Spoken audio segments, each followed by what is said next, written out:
Bismillahirrahmanirrahim.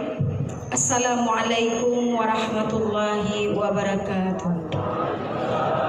Waalaikumsalam warahmatullahi wabarakatuh. Terima kasih atas kesempatan pada hari yang berbahagia ini. Ini adalah impian saya untuk bisa bertatap muka langsung dengan Habib. Alhamdulillah. Semoga pertemuan hari ini dapat membuka ruang baru, energi baru bagi Aceh. Saya tidak ingin bertanya Habib. Hari ini saya ingin meminta sebongkah sesuatu dari Habib, yang intinya bukan bongkah berlian. Insya Allah hari ini Habib mungkin ada sedikit perbedaan dari paparan Habib dengan nurani saya hari ini. Ketika kami Aceh melalui konflik yang berkepanjangan, saya bukan pecundang di Aceh, tapi saya aktor dalam menjadi aktivis 98 untuk mendeklarasikan bahwa rakyat Aceh tertindas, terutama kami kaum perempuan. Hari ini tingkat perjanjian MOU Helsinki yang sama-sama disepakati secara tertulis Habib, tapi itu juga mereka kelabui. Ini menandakan ketidakseriusan daripada pihak Indonesia. Indonesia tidak pernah menginginkan rakyat Aceh. Indonesia hanya menginginkan tanah dan apa yang terkandung di dalam tanah Aceh. Ini yang terjadi Habib. Satu harapan saya hari ini juga mewakili 5 juta rakyat Aceh. Kami menginginkan hari ini Aceh tidak perlu secantik mawar, tapi cukup seharum melati. Ini yang kami harapkan Habib. Dan hari ini Habib menduah yang berbahagia, seperti yang telah Habib paparkan.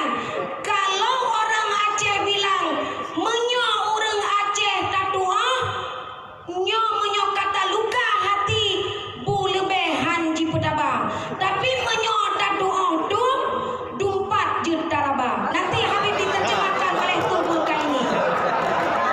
Dan hari ini Habib, saya mewakili dari rakyat Aceh dan perempuan Aceh. Saya memperjuangkan rakyat Aceh ketika konflik. Solusi untuk Aceh hanya satu. Kalau masih kita bersahabiah dengan Indonesia, Aceh tidak bisa mendirikan syariat Islam secara kafah. Ini kenyataan Habib. Dan hari ini saya mengharapkan secuil semongkah doa dari Habib. Yang hari ini doa Habib tidak ada hijab dengan Allah Ta'ala. Kami mengharapkan Habib doakan kami tetap kuat, kami tetap konsisten untuk memperjuangkan kemerdekaan Aceh. Kedaulatan Aceh di tangan kami sendiri. Tidak ada nilai tawar Habib. Mohon maaf Habib, sakitnya tuh di sini. Sakit sekali kami dibuat oleh Indonesia. Mulai hari ini Habib, tidak ada kata lain selain merdeka buat Aceh, pisah daripada Indonesia. Dan insya Allah Habib membuktikan. Kemarin saya salah satu korlap untuk buat aksi untuk meminta kembali 4 pulau.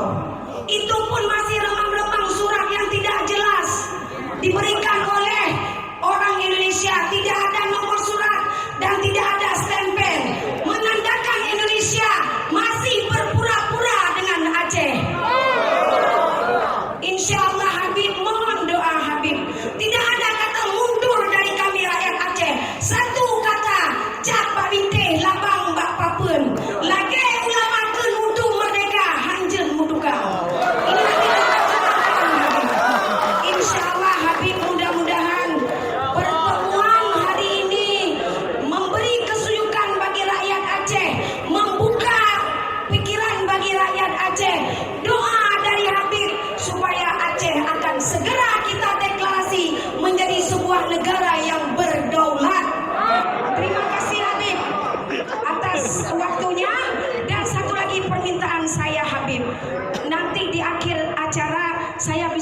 foto dengan terima kasih Habib. Assalamualaikum warahmatullahi wabarakatuh.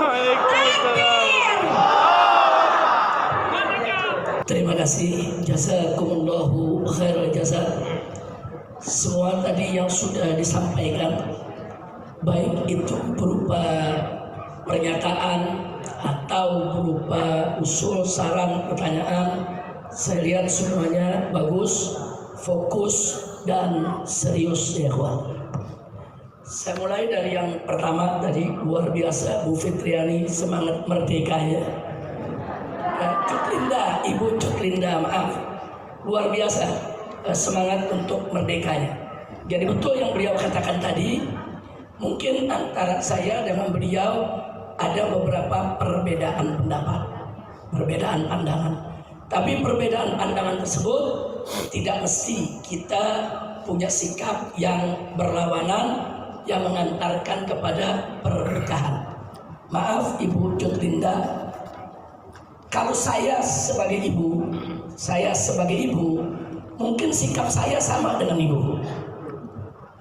Artinya apa? Kalau saya sebagai Ibu Cut Linda, saya sebagai warga Aceh yang langsung mengalami aneka ragam kesulitan-kesulitan di masa lalu. Bisa jadi luka hati tersebut, saudara, sulit tersembuhkan, nggak gampang menyembuhkannya.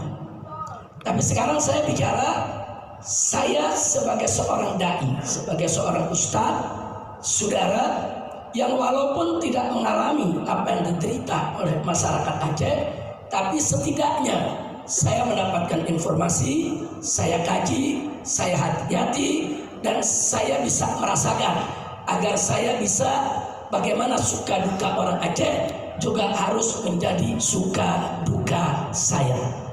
Nah karena itu di sini saya mau sampaikan kepada Ibu Cut Linda supaya kita tidak salah paham. Saya bicara dalam konteks Indonesia. Saya bicara dalam konteks Indonesia. Artinya Indonesia dari Sabang sampai Merauke. Nah, yang kami perjuangkan para ulama, khususnya saya dan kawan-kawan di Front Persaudaraan Islam, adalah bagaimana persaudaraan Islam di dunia ini di kemudian hari bisa melebarkan sayap, bukan dari Sabang sampai Merauke, tapi dari Sabang sampai Maroko. Itu yang kita harapkan ya Pak. Karena kita harapkan itu, khilafah itu kan tegak di bumi Allah ini. Kalau khilafah tegak di bumi Allah ini, bukan Sabang Merauke lagi, kecil itu. Dari Sabang sampai Maroko, semua tunduk di bawah kekhilafahan. Tapi tentu untuk menuju kekhilafahan tersebut, kita nggak boleh utopis. Kita jangan mimpi di siang bolong, jangan cuma berangan-angan. Tentu untuk mewujudkan suatu khilafah itu ada jalan yang mesti ditempuh, ada strategi, saudara. Nah, saya tunjukkan di sini.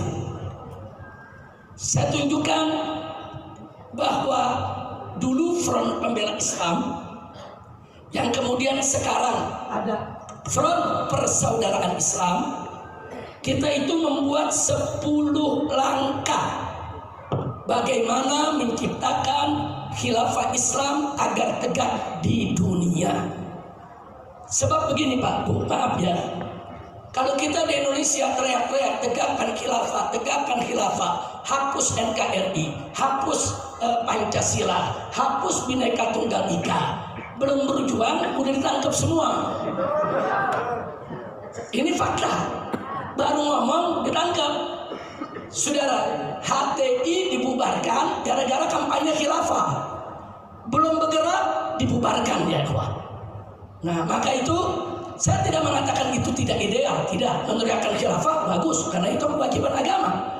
Nah, cuman dalam berjuang, bagaimana Nabi dulu mengajarkan kita konsep at-tadarruj, konsep step by step, konsep selangkah demi selangkah, konsep saudara bagaimana bisa mengantarkan kita kepada tujuan saudara, tapi kita tidak hancur di awal langkah. Nah, maka itu mari kita lihat. Saya perkenalkan sebentar di dalam Munas FPI terakhir sebelum FPI dibubarkan, saudara, itu sudah dirumuskan. Saya bacakan di sini. bahwa FPI apa sih posisinya daripada khilafah Islamiyah? Saya bacakan.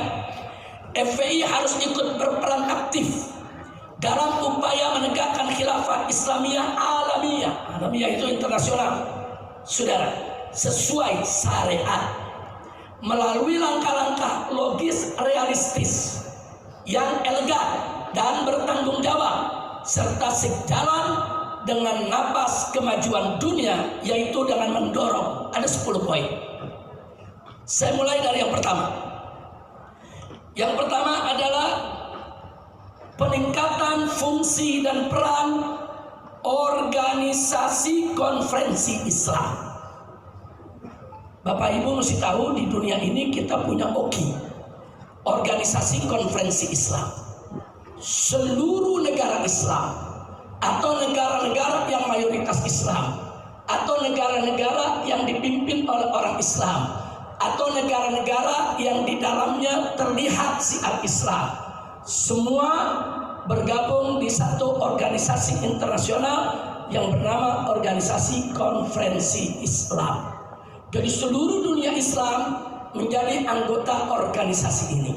Nah, organisasi ini punya ketua, organisasi ini punya sekjen. Nah, kita berharap OKI ini menjadi pintu gerbang kita, kendaraan kita untuk menuju penegakan khilafah dunia di kemudian hari, saudara. Karena membentuk satu organisasi yang anggotanya seluruh kepala negara dari seluruh dunia Islam itu bukan sesuatu yang mudah. Satu, karena untuk kita menyatukan negeri-negeri Islam, jangankan menyatukan 100 negara Islam, menyatukan Indonesia sama Malaysia aja setengah mati. Mungkin orang akan bilang mimpi, sudah. Bagaimana Indonesia dengan Malaysia bersatu? Bagaimana Malaysia dengan Brunei bersatu? Enggak mudah, saudara. Jangankan menyatukan Malaysia dengan Indonesia, menyatukan Indonesia sama GAM aja susah, saudara. Itu masih sama-sama dalam satu negeri, enggak mudah. Nah, upaya ini perlu ada kebertahapan. Sekarang saya bicara Ibu Cut Linda yang saya hormati, saya bicara konteks Indonesia untuk menegakkan khilafah itu dulu.